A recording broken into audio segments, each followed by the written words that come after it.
Hello neighbor, I'm Robert Burns and welcome to this very special edition of Sound Off Louisiana, and want to wish everyone a happy Memorial Day.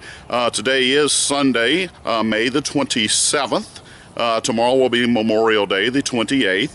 And as you may be able to tell, this is a very special broadcast which is coming to you just outside of the Louisiana State Capitol.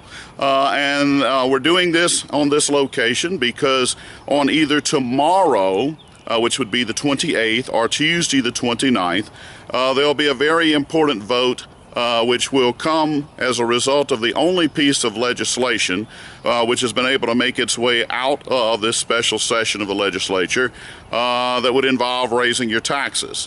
And that is House Bill 27 by Lance Harris. What it would do is to renew 1/3 of the penny sales tax, which is scheduled to fall off of the books on July 1st. Now let me just say this. And we're going to put the URL on the screen.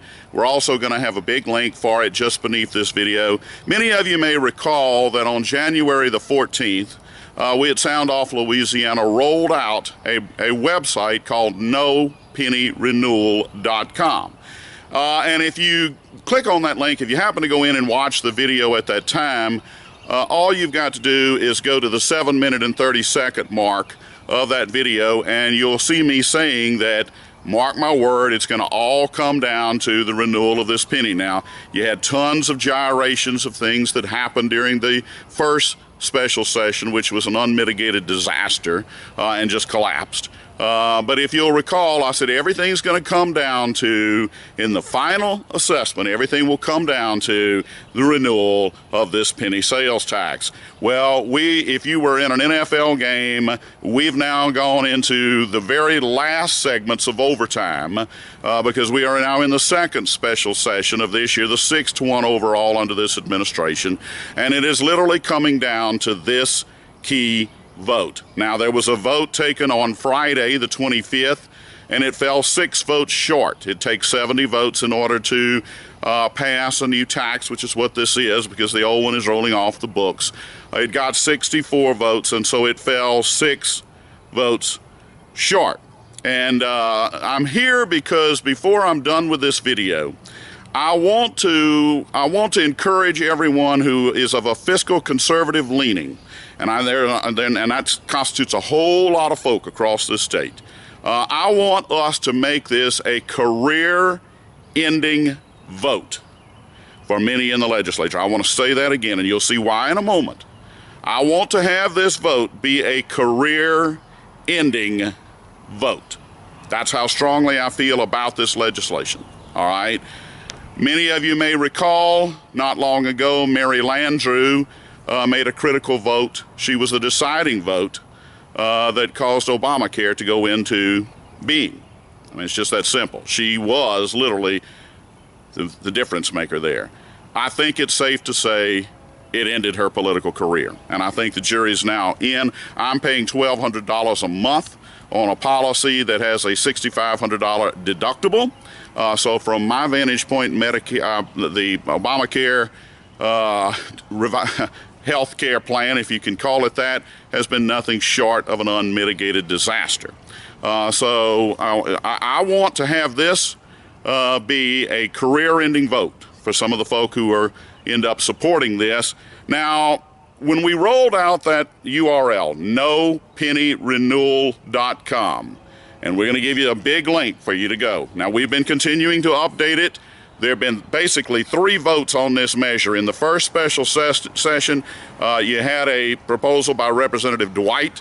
It got 2 votes, one on February the 24th and another on March the 4th. It failed both times.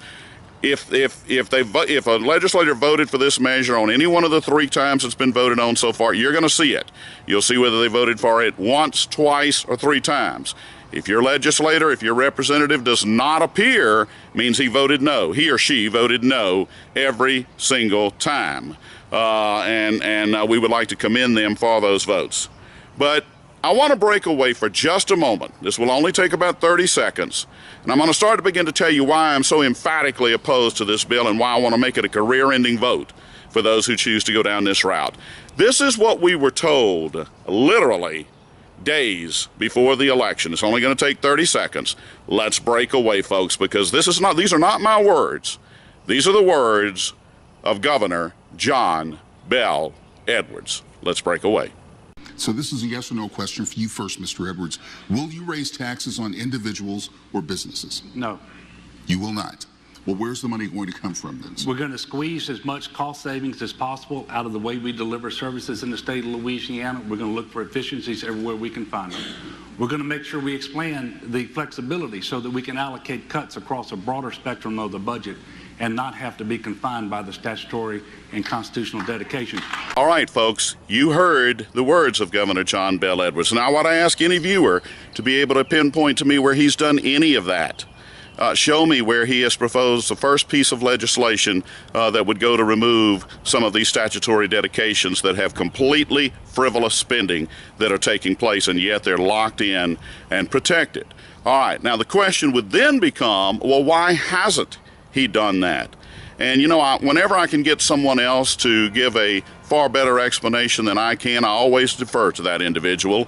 And so we're going to break away once again, and we're going to hear United States Senator John Kennedy answer a question I posed at Press Club on that very matter. Let's break away. A moment ago about DHH spending, and when you were here last time, you talked about 900,000 in 1 year visits to the emergency room for non-emergency care. Could you care to elaborate as to why that seems to garner so little attention to put a spotlight on those facts versus the inherent proclivity to say, let's raise more money, let's raise more money? Could you just comment on why you think some of the points you're making don't seem to be getting a whole lot of attention? Well, controlling costs while still being able to deliver a decent product is hard work.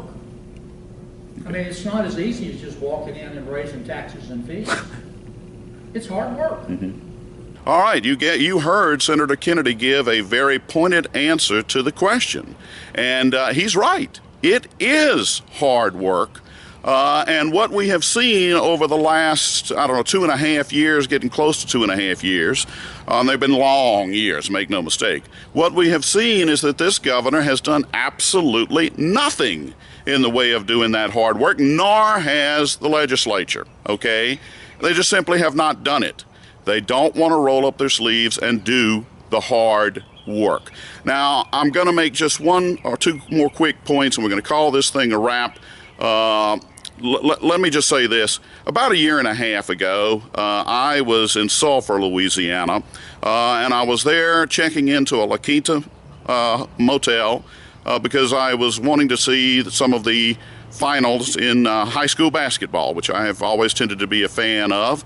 And as I was checking in, there was a contractor that worked for CB&I. It's a fairly prominent contracting firm. It's ran on hard times. It ran into very difficult times. In fact, their lenders put severe pressure on them, which basically caused them to find a suitor. McDermott has now acquired CB&I, but I'm saying all that to say this.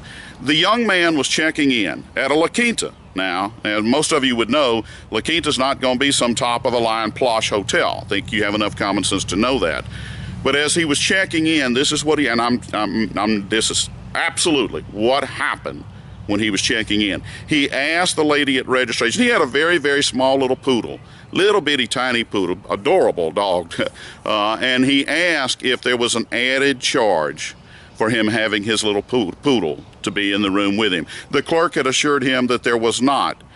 Well, even though she said there was not, he said, "Are you sure of that?" And she said, "Yes, sir, I'm positive." He said, "Well, good, because they're scrutinizing our expense vouchers, down to the nickel." So he said, "Please don't surprise me when I check out. Please don't tell me there's an added charge for my poodle, because CB&I is not going to stand for it." Well, that is what we call accountability. And because CB&I is a private company, they're having to answer to shareholders, and they're putting the pressure on this man who's checking into a La Quinta motel and worried about his little poodle, okay? Now we're going to break away for a moment, because I'm going to show you an episode where I filmed a couple of members of the State Police Commission only 2 hours after a meeting, and let's take a look at the swank hotel that they're checking into. Let's break away.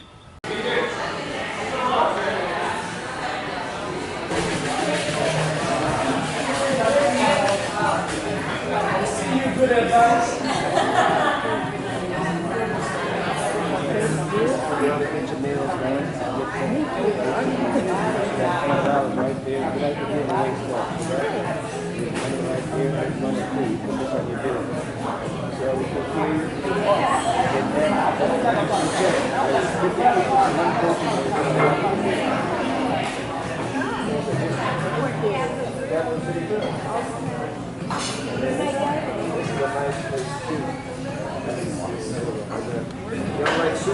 All right, I think you can see by any objective definition, this is far from a La Quinta hotel, and yet it's being put on a credit card that, folks, you've been paying for. And I want to emphasize, that's not some isolated incident.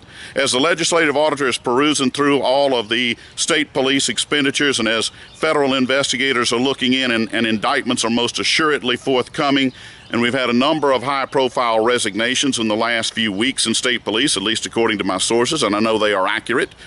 You've not seen it in the mainstream media. Hell, for that matter, you never saw it in the mainstream media that's checking into that swank hotel, and yet both commissioners ended up resigning literally within days of the episode.